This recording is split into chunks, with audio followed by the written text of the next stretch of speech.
Bismillahirrahmanirrahim. Assalamualaikum warahmatullahi wabarakatuh. Baik, di sini saya izin menjelaskan PPT untuk tugas UAS Kewirausahaan Syariah yang berjudulkan Kedai Minuman Herbal Syariah Barokah. Baik, di sini saya akan sedikit menjelaskan dulu tentang proposal bisnis ini. Proposal bisnis ini disusun untuk membantu mendukung program kewirausahaan syariah, menyusun rencana usaha minuman herbal yang sehat, halal, dan berprinsip syariah. Sebelumnya juga saya ingin menjelaskan mengapa saya mengambil judul atau proposal tentang kedai minuman herbal syariah ini. Dikarenakan di era zaman sekarang yang lebih banyaknya minuman-minuman kurang sehat, makanya saya mengambil judul ini. Mungkin bisa untuk menaikkan juga market, di mana bahwasannya Indonesia ini terkenal kaya akan rempah-rempahnya. Lanjut, ringkasan eksekutifnya. Di sini terbagi menjadi ada 3 bagian, yang dimana ada visi, misi, dan modal awal. Untuk visinya, di sini saya menyediakan minuman herbal halal yang sehat dan memberi manfaat bagi komunitas. Misinya mengutamakan bahan alami, harga terjangkau, praktik bisnis jujur, dan lapangan kerja. Modal awalnya itu estimasi modalnya itu ada di 6 juta rupiah. Itu untuk seperti contohnya peralatan, bahan kemasan, promosi, dan modal kerja. Lanjut, ada latar belakang dan peluang besar. Di sini permintaan minuman sehat meningkat seiring kesadaran gizi dan kepedulian terhadap kehalalan.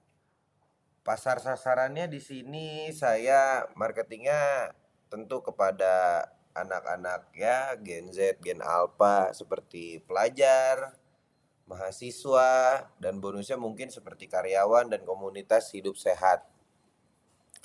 Lokasinya pasti saya mencari lokasi yang strategis, contohnya seperti di dekat sekolah, kampus, dan pusat keramaian. Agar apa? Agar meningkatkan kunjungan. Jadi mengapa saya memilih tempat-tempat itu? Sebenarnya di pasar juga cocok, tapi saya lebih mengutamakan di tempat-tempat itu karena yang marketnya bisa lebih jelas. Jadi keunggulan dari produk kami juga yaitu produknya itu alami, halal, dan harganya pun siap bersaing. Risikonya persaingan, fluktuasi harga, bahan baku, daya tahan produk. Karena ya di Indonesia untuk bahan baku kan kadang naik turun yang tidak jelas seperti itu. Dan untuk masalah deskripsi produknya, di sini ada 4 produk yang mungkin saya akan jelaskan. Sebenarnya produknya banyak, cuman hanya 4 di sini yang saya jelaskan, yang kemungkinan bisa menjadi best seller di produk kami ini. Pertama ada wedang jahe, kunyit asam, teh serai, madu lemon, dan rempah. Untuk wedang jahe ini hangat, menenangkan, cocok sekali untuk musim hujan dan pelanggan yang mencari kehangatan alami. Kunyit asam, rasanya segar, berkhasiat untuk pencernaan dan imunitas. Teh serai. Nah, untuk teh serai ini bisa diminum untuk siang hari karena dia bisa memakai es. Rasanya itu segar dan ada sedikit asam karena ada campuran lemonnya. Lalu ada madu lemon dan rempah. Ini rasanya 11-12 seperti teh serai, manis asam. Varian manis alami cocok untuk pelanggan yang ingin energi cepat dan kesehatan tenggorokan. Lanjut, di sini ada analisis SWOT singkatnya. Untuk strengths-nya, produk halal dan alami, harga terjangkau, nilai syariah yang menarik komunitas muslim, dan untuk weakness-nya, produk cepat rusak bila tidak disimpan dengan baik. Butuh SOP penyimpanan karena di produk kami ini ada yang bahannya kering dan basah. Jadi dari setiap bahannya itu memiliki SOP-nya masing-masing. Dan untuk opportunities-nya, tren gaya hidup sehat, peluang kerja sama event kampus dan kantoran. Threats-nya pesaing lokal dan kenaikan harga bahan baku musiman. Mungkin ya saingannya seperti contoh-contoh yang tukang-tukang jualan pop es, terus es teh yang seperti itulah. Lanjut, untuk penerapan prinsip syariah. Produk kami memastikan bahan halal dan teruji. Transaksi tidak ada unsur riba, jelas dan transparan. Etika, jujur, adil, amanah dalam penetapan harga dan promosi.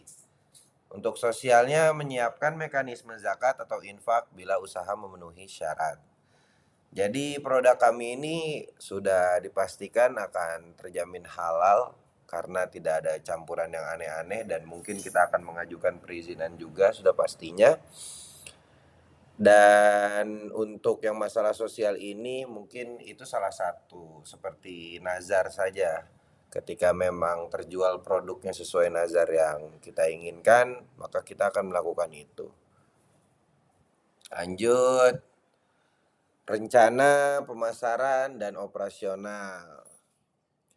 Operasional fokus pada SOP kebersihan, pelatihan barista herbal, dan manajemen stok bahan basah atau kering untuk meminimalkan pemborosan, seperti yang sebelumnya tadi sudah saya jelaskan. Untuk jam operasionalnya menyesuaikan dengan keramaian kampus atau pasar. Pelayanannya jelas harus ramah, cepat, sigap, dan standarisasi racikan resep. Pengemasannya jelas ramah lingkungan bila memungkinkan. Jika mungkin agak sulit ya memang kalau misalkan contohnya untuk dibungkus itu, karena ya sekarang lebih banyaknya bahan bakunya dari plastik. Tapi mungkin jika meminum di tempat itu akan lebih ramah lingkungan. Untuk promosi digitalnya, jelas kita memakai konten di media sosial, foto produk, dan promo pembukaan. Karena sekarang jaringannya itu sangat luas di media sosial, contohnya seperti di TikTok, Instagram, YouTube, atau platform apapun itu. Seperti itu. Kerjasama lokalnya, penjualan paket kerjasama dengan sekolah, kampus, dan perkantoran. Dan untuk promosi itu kita ada di paket hemat dan program loyalitas. Di situ contoh paket hemat tuh seperti ya ketika mengambil dua minuman ya kita dapat bonus seperti minuman yang lain gitu. Dan untuk program loyalitas ini kita, jika orang itu sudah belanja di kita berkali-kali, maka ada kemungkinan dapat diskon dari kita seperti itu. Dan di sini rencana anggaran dan proyeksi sederhana. Rincian biaya awalnya ini masih kotor sekali. Estimasinya kemungkinan di peralatan 2 juta, bahan baku awal 1.500.000, kemasan dan promosi 1 juta, modal kerja 1.500.000. Jadi total awal itu di 6 juta. Dan ini estimasi omset sederhananya 50 gelas per hari dikali 10.000 sama dengan 500.000 per hari. Dan jika dalam 1 bulan itu laku terus, berarti total omset yang kita dapatkan itu 15 juta untuk per bulannya. Itu masuk ke laba bersih, tergantung biaya operasional dan pengelolaan stoknya. Terakhir, kesimpulan dan langkah selanjutnya validasi pasar, uji produk di lokasi kecil atau booth kampus, 2 legal dan sertifikasi, urus sertifikat halal bila diperlukan dan izin usaha sederhana, skalabilitasnya rencana paket, waralaba mikro atau distribusi kemasan. Mungkin cukup sekian presentasi dari saya, kurang lebihnya mohon maaf. Wabillahi taufik wal hidayah wa ridha wal inayah. Wassalamualaikum warahmatullahi wabarakatuh.